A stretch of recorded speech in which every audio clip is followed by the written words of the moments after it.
Je vais sûrement te choquer, mais beaucoup de violence commence à la séparation quand tu quittes un mec qui n'a pas réussi à te soumettre assez pour te faire rester. Je vais sûrement te choquer, mais beaucoup de violence commence à la séparation quand tu quittes un mec qui n'a pas réussi à te soumettre assez pour te faire rester. Et c'est exactement ce que j'ai vécu quand j'ai décidé de partir. Il a tout fait pour me faire regretter, mais pas parce qu'il m'aimait, tout ça pour me faire regretter mon choix. Parce que je m'échappais, parce que je reprenais mon pouvoir, un pouvoir que lui il avait toujours voulu garder.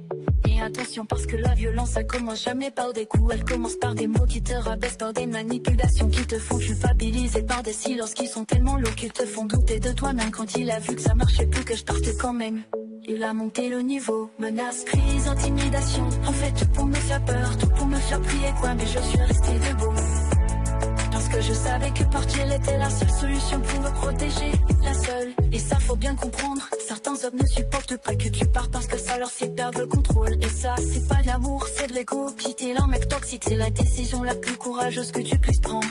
Oui, ça va être dur, oui il va essayer de te faire plier, mais rappelle-toi pourquoi tu décides.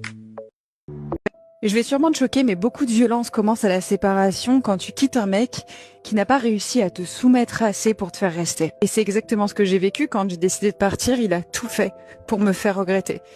Et attention, parce que la violence, ça commence jamais par des coups. Elle commence par des mots qui te rabaissent, par des manipulations qui te font culpabiliser, par des silences qui sont tellement lourds qui te font douter de toi-même. Quand il a vu que ça marchait plus, que je partais quand même, il a monté le niveau. Menaces, crises, intimidation. En fait, tout pour me faire peur, tout pour me faire plier quoi. Mais je suis restée debout. Parce que je savais que partir était la seule solution pour me protéger. La seule. Et ça, faut bien comprendre. Certains hommes ne supportent pas que tu partes parce que ça leur fait perdre le contrôle. Et ça, c'est pas de l'amour, c'est de l'ego. Quitter un mec toxique, c'est la décision la plus courageuse que tu puisses prendre. Oui, ça va être dur. Oui, il va essayer de te faire plier.